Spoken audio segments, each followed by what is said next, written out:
So hello Afnan, once again a very good morning to you. Welcome to our chemistry class जिसमें हम लोग पढ़ रहे हैं अपना chapter some basic concepts of chemistry. और अगले 3 दिन जो वीडियो जाएगा वो तुम्हारा रहेगा केमिस्ट्री चैप्टर 1 का सोल्यूशन। तो चैप्टर 1 में क्वेश्चंस हैं जो तुम्हें नहीं आए उनको हम यहाँ एक एक करके समझाएंगे, और समझ में आता है तो बहुत अच्छी बात, नहीं आता है तो उसको शाम को और अच्छे से क्लियर कर लें। ठीक है, तो कल जैसा कि हमने तुमसे पूछा था कि कौन कौन से क्वेश्चन में दिक्कत है, तो तुम कुल मिलाकर के 4, 5, 8, 9 और 10, 12 में दिक्कत बताए थे। कुछ इसी तरीके से था, हाँ 4, 5, 8, 9, 10, 12। तो इसको हमने सॉल्व कर लिया है। कुछ कुछ चीजें थी जो तुम्हें कंफ्यूज कर रही थी, तो उसको लेकर के यहाँ पर हम लोग अपनी क्लास को स्टार्ट करेंगे। तो चलते हैं अपने एक्सरसाइज की तरफ।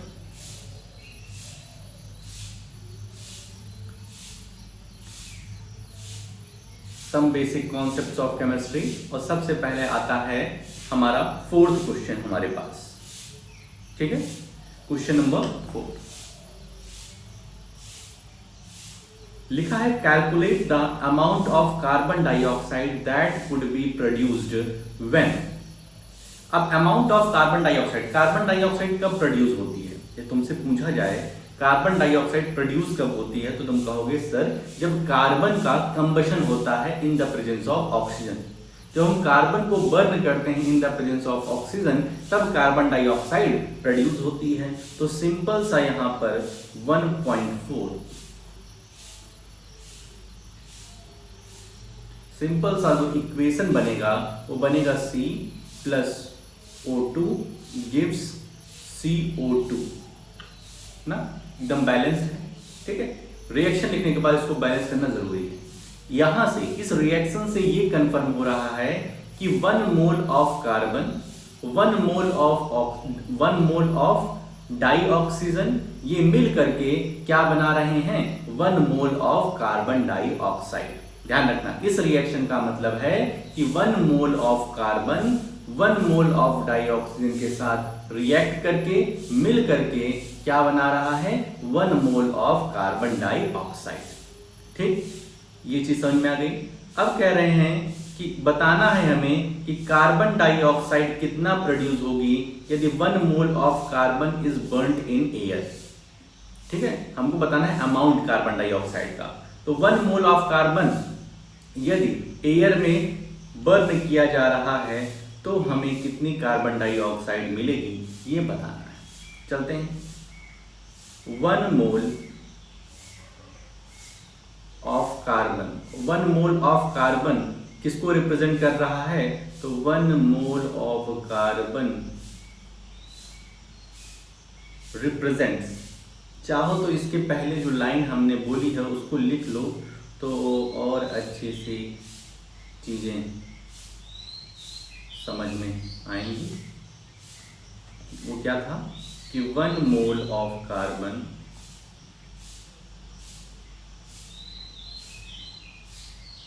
reacts with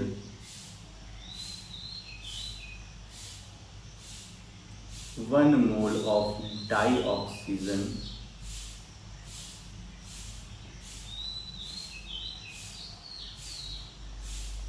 to produce 1 mole of carbon dioxide।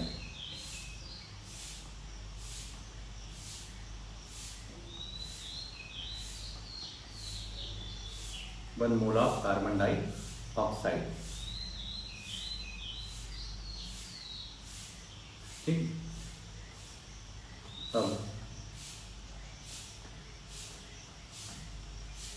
अब यहां लिख सकते हैं फर्स्ट अपना कि 1 मोल कार्बन कितने ग्राम को रिप्रेजेंट कर रहा है, तो 1 mole of carbon represents carbon का, भाई 1 मोल ऑफ कार्बन कितने को रिप्रेजेंट कर रहा है, इसी C को तो रिप्रेजेंट कर रहा है, तो C का हमारा एटॉमिक मास क्या हो जाएगा, तो 1 mole of carbon represents 12 gram of carbon. ठीक है, कार्बन का एटॉमिक नंबर होता है 6 और इसका एटॉमिक मास हो जाएगा 12। 1 mole of carbon represents 12 gram of carbon, therefore 1 mole of carbon dioxide ये कितने को रिप्रेजेंट करेगा? तो ये रिप्रेजेंट करेगा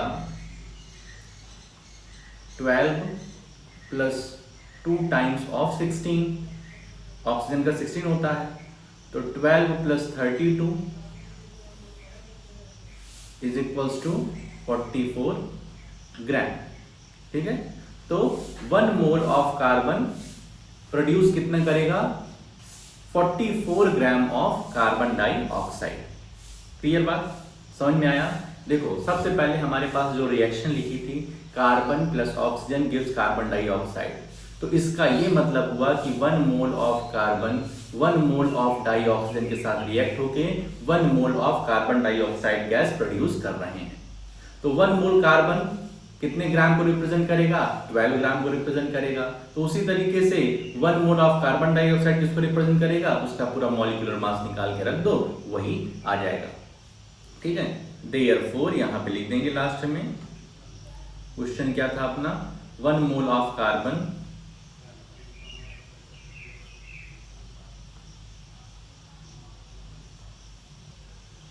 when we burn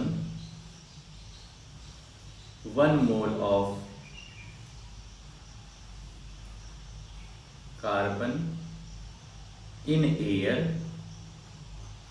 it produces 44 gram of CO2। ठीक है, सेकंड क्वेश्चन क्या कह रहा है? 1 mole of carbon is burned in 16 gram of dioxygen. ठीक है, 1 mole of carbon is burned in 16 gram of dioxygen, मतलब कार्बन हमारा उतना ही है, लेकिन जो डाइऑक्सीजन है उसको 16 ग्राम हमें रखना है। अच्छा, यहां पे क्या हो रहा था? 1 मोल ऑफ कार्बन कितने में? ऑक्सीजन का कितना था? तो ऑक्सीजन था हमारा 32। ये तुम यहां देखोगे तो 1 mole of carbon 32 gram of dioxygen के साथ रिएक्ट कर रहा था। ठीक है, लेकिन यहां पे क्या कह रहा है कि 16 ग्राम के साथ करना है। ठीक है, कोई बात नहीं।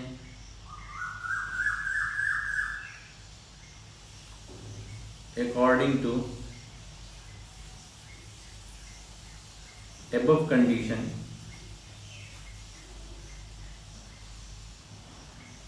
अकॉर्डिंग टू above कंडीशन, ऊपर वाली कंडीशन के अनुसार 1 mole of carbon reacting with 32 gram of dioxygen produces 44 gram of CO2। ऊपर वाली कंडीशन के अनुसार यही तो है ना कि 1 मोल कार्बन का जब 32 ग्राम डाइऑक्सीजन के साथ रिएक्ट कर रहा है तो 44 ग्राम ऑफ कार्बन डाइऑक्साइड मिल रहा है। इस क्वेश्चन में क्या कह रहा है कि 1 मोल ऑफ कार्बन हमको 16 ग्राम डाइऑक्सीजन के साथ रिएक्ट कराना है, 32 नहीं 16 ग्राम के साथ रिएक्ट कराना है भाई। तो हम क्या करेंगे, इसका आधा हो जाएगा। ठीक है, तो हम यहां लिखेंगे 32 gram of, since 32 gram of dioxygen produces 44 gram of CO2। 1 gram of dioxygen, 1 gram of dioxygen produces 44 upon 32 gram of CO2, therefore 16 gram of dioxygen produces 44 upon 32 multiplied by 16। तो ये 16 से 16 2 ज़ा 32 और 2 से ये जाएगा तो ये आ जाएगा 22 ग्राम ऑफ CO2। ठीक है, क्योंकि हमारा 1 मोल बराबर था, उसमें कोई छेड़छाड़ नहीं थी। छेड़छाड़ किसमें थी? डाई ऑक्सीजन में। तो 1 mole of carbon 32 gram of dioxygen के साथ रिएक्ट हो रहा, तो 44 ग्राम बना रहा था। तो यदि उसका आधा हो गया है तो यहाँ पर भी आधा हो जाएगा। तो यहाँ पे हम लिख देंगे therefore 1 mole of carbon after reacting with 16 gram of dioxygen produces 22 gram of CO2। ठीक है, थर्ड पे आते हैं। अब यहां आता है 2 moles of carbon are burned in 16 gram of dioxygen. अब कार्बन का मोल बढ़ा दिया जा रहा है, ठीक है, और डाई ऑक्सीजन का तो 16 ग्राम ही रख रहे हैं। ऐसे केस में क्या होगा? तो देखो हमारे पास एक रिएक्शन यही वाली तो थी, carbon plus of dioxygen gives carbon dioxide.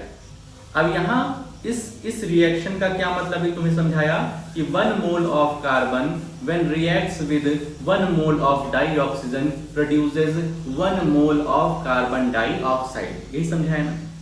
अब कह रहे हैं यहां तो हमारी कंडीशन 1 मोल की है, कह रहे हैं कार्बन को हम 2 मोल कर दें। कार्बन को हम क्या करते हैं? 2 मोल कर दें। तो ऐसा नहीं होता है भाई, यहाँ पे कार्बन 1 मोल ही रिएक्ट करता है डाई ऑक्सीजन से, तो हम यहाँ 2 मोल कैसे कर सकते हैं? नहीं कर सकते हैं। तो यहाँ पर जो हमारा डाई ऑक्सीजन होगा ये एक लिमिटिंग रेजेंट होगा। लिमिटिंग रेजेंट सिखाए थे ना कि जो जल्दी खत्म हो जाता है रिएक्शन में, जो जल्दी खत्म हो जाता है, तो हम यहाँ लिखेंगे dioxygen is limiting reagent in this reaction or action। ध्यान रखना 1 मोल ऑफ कार्बन ही हो सकता है, यहाँ पे 2 मोल ऑफ कार्बन हम नहीं कर सकते हैं।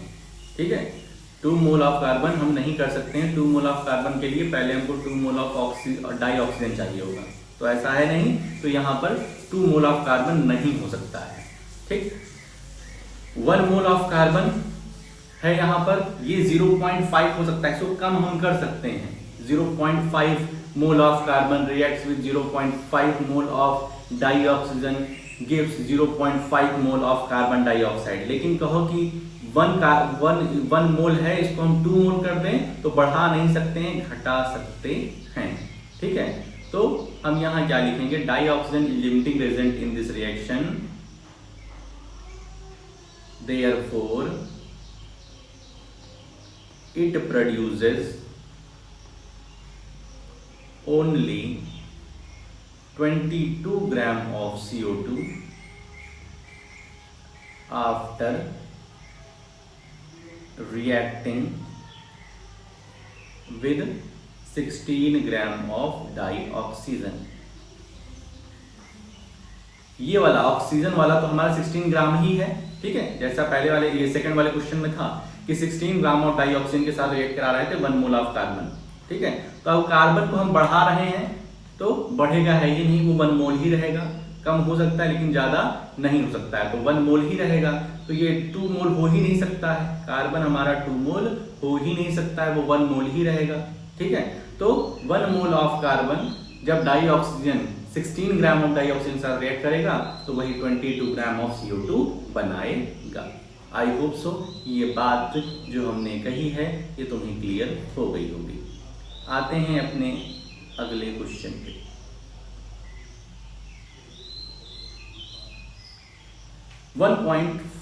Question, calculate the mass of sodium acetate. हमें मास बताना है, गिवन मास।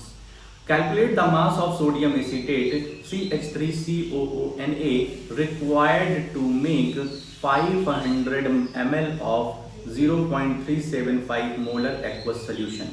ठीक है, हमें निकालना है मास सोडियम एसीटेट का required to make 500 ml of 0.375 molar aqueous solution. यहाँ पे 0.375 मोलैरिटी दी गई है। क्या दी गई है? मोलैरिटी। तो 0.375 मोलैरिटी मतलब समझते हो क्या होता है कि इसमें तुम्हारा 0.375 मोल कितने एक्वस सोल्यूशन में, कितने वॉल्यूम में है? 1 litre.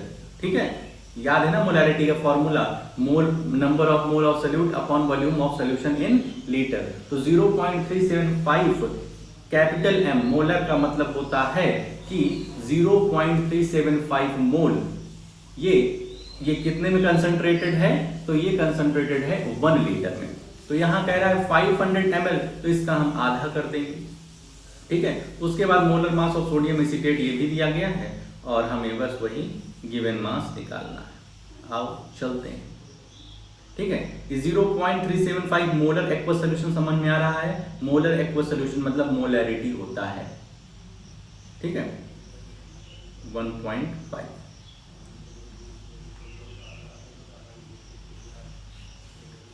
Zero 0.375 molar aqueous solution, ऐसे लिखेंगे भाई।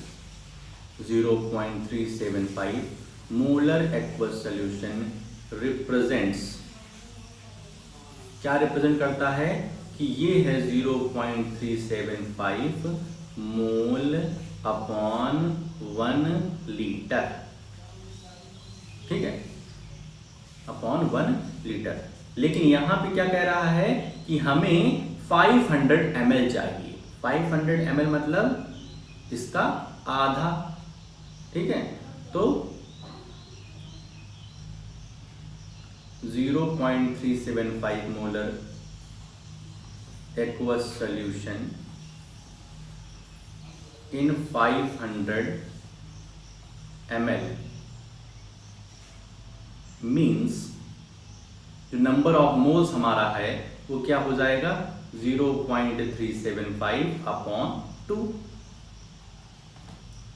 ना भाई, यही तो होगा भाई। 1 लीटर में 0.375 मोल था। 1 लीटर में 0.375 मोल था। 500 ml में कितना होगा? उसका आधा हो जाएगा, क्योंकि 500 1000 ml का आधा होता है। तो हमारा नंबर ऑफ मोल्स यहां पे आ जाएगा। Therefore, number of moles of sodium acetate, sodium acetate is 0.375 upon 2। इतनी बात क्लियर हो गई? इतनी बात क्लियर हुई भाई? इतना दिया था 0.375 मोलर एक्वस सोल्यूशन। तो मोलर एक्वस सोल्यूशन मतलब होता है 0.375 मोल कितने में है? 1 लीटर में है। तो हमें तो 500 ml में चाहिए, तो कितने मोल हो जाएंगे? 0.375 डिवाइडेड बाई 2 मोल। ठीक है, तो नंबर ऑफ मोल्स हमको पता चल गया कि सोडियम एसीटेट का क्या होता है। इसके बाद हमें क्या कह रहा है कि गिवन मास हमें निकालना है और मोलर मास दिया गया है 82.0245 ग्राम पर मोल। ग्राम पर मोल ये हमको दिया गया है। तो भाई अब देखो, यहां नंबर ऑफ मोल्स का फॉर्मूला लिखेंगे जो तुम 10 बार लिखे थे। Number of moles equals to given mass upon molar mass. Therefore हमें गिवन मास निकालना है। रिक्वायर्ड मास, गिवन मास कुछ कह सकते हैं। तो equals to number of moles multiplied by molar mass. Number of moles तो तुमने अभी निकाला 0.375 upon 2 multiplied by molar mass तुमको यहां पर दिया गया है 82.0245। 82.0245, यस 0245। ठीक है, मोलर मास तुमको दिया गया है। बस अब इसको सॉल्व करना है, यहां पर तुम्हारी कैलकुलेशन है। ठीक है, तो इसको सॉल्व कर लोगे तो तुम्हें given mass of sodium acetate पता चल जाएगा।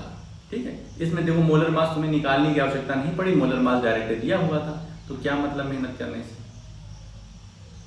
ठीक है।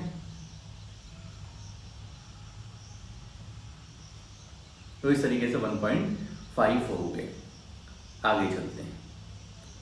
अब 1.67 नहीं था, अब था तुम्हारा 8 था, हाँ 4, 5, 8, 9, 10, 12 था। तो 8 पे आते हैं। Determine the molecular formula of an oxide of iron in which the, यही वाला है ना, determine the molecular formula of an oxide of iron in which the mass percent of iron and oxygen are 69.9 and 30.1 respectively. ठीक है, हमें क्या निकालना है, मॉलिक्यूलर फॉर्मूला निकालना है। मॉलिक्यूलर फॉर्मूला निकालने का तरीका हम तुमको बताए थे। तुम कहोगे सर जी आता भी, एम्पेरिकल फार्मूला तो हमें आता है, एम्पेरिकल फार्मूला हमने यहाँ वाले में निकाला हुआ है। इसी तरीके से ये वाला तुम्हारा क्वेश्चन है, पूरा का पूरा इसी तरीके से 1.3 क्वेश्चन ये तुमने निकाला है, ठीक है। इसमें तुम्हारा एम्पेरिकल फार्मूला जो आया है वो आया है Fe2O3 आया है, पलट के देखोगे तो एम्पेरिकल फार्मूला तुमको निकालना आया है। एम्पेरिकल फार्मूला, अगर तुम्हें मॉलिक्यूलर फार्मूला निकालना है तो एम्पेरिकल फार्मूला के रास्ते से होकर के गुजरना पड़ेगा। तो एम्पेरिकल फार्मूला तुम्हारा Fe2O3 आया हुआ है।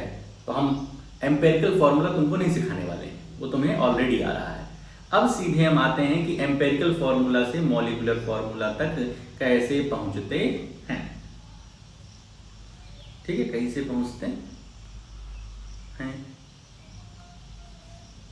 इन which the mass percent of iron and oxygen respectively. इसमें क्वेश्चन कुछ कम दिया गया है, एक मिनट देखते हैं।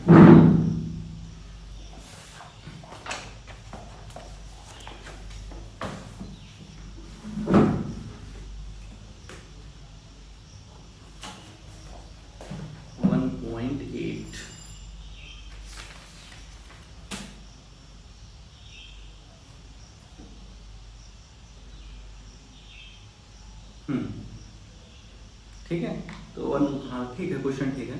तो देखो एम्पेरिकल फॉर्मूला तुम्हारा Fe2O3 आ गया है, Fe2O3 इतना आ गया है। तो एम्पेरिकल फॉर्मूला के बाद बात होती है मॉलिक्यूलर फॉर्मूला की, ठीक है। 1 पॉइंट कौन सा ये 1.8 एम्पेरिकल फॉर्मूला की बात होती है मॉलिक्यूलर फॉर्मूला की। तो एम्पेरिकल फॉर्मूला के जस्ट बाद हम निकालते हैं n की वैल्यू। तो n की वैल्यू होती है हमारा, n की वैल्यू क्या होती है, मोलर मास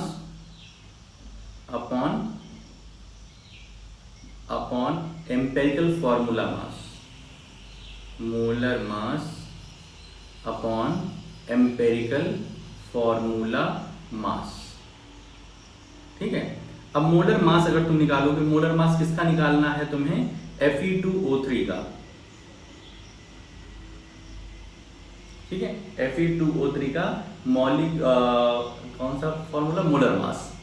तो Fe का तुम्हारा 58.5 करके होता है, 55.8 सॉरी। तो 2 मल्टीप्लाइड बाई 55.8, ठीक है, कुछ आगे भी होता है। और प्लस ऑक्सीजन का होता है तुम्हारा 16, 3 मल्टीप्लाइड बाई 16 हो जाएगा। इसको सॉल्व कर लेना है। तो 2 8 जा 16, 2 8 जा 16, 6 कैरी 1, 2 5 जा 10, 1 11, 2 5 जा 10, 1 11, 111.6 प्लस 16 3 जा 48, ठीक है। इसी तरीके से इसको और सॉल्व करेंगे तो ये तुम्हारा हो जाएगा 159.6, ठीक है, 159.6। तो मोलर मास तुम्हारा 159.6 हो जाएगा। इसी तरीके से एम्पेरिकल फॉर्मूला मास भी इसी तरीके से तुम निकालोगे, कुछ अलग तो है नहीं, ठीक है। जो भी उसका एम्पेरिकल फॉर्मूला आया है उसका मास तुम निकालोगे तो वो भी 159.6 ही आएगा। तो इसको कैंसिल आउट करोगे तो n की वैल्यू 1 आ जाएगी। उसके बाद हम क्या करते हैं, जो n आया रहता है उसको मल्टीप्लाई करते हैं अपने एम्पेरिकल फॉर्मूला में। जो n आता है उसको हम मल्टीप्लाई करते हैं एम्पेरिकल फॉर्मूला में। तो मल्टीप्लाइंग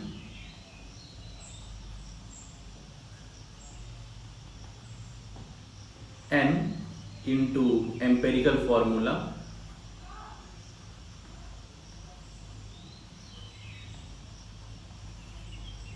तो 1 multiplied by Fe2O3 equals to Fe2O3 वही होगा हमारा, कोई चेंज नहीं होगा। तो मॉलिक्यूलर फॉर्मूला और एम्पेरिकल फॉर्मूला फेरिक ऑक्साइड का एक ही होता है। इस तरीके से हमारा क्वेश्चन नंबर 8 खत्म होता है। ठीक है, जिस तरीके से एम्पेरिकल फॉर्मूला निकाले थे वहां तक स्टेप तुमको लेके आना है, उसके बाद ये स्टेप करना है, n निकालना है और n निकालने के बाद n को मल्टीप्लाई कर देना है। ठीक, अब आते हैं 1.9 पे।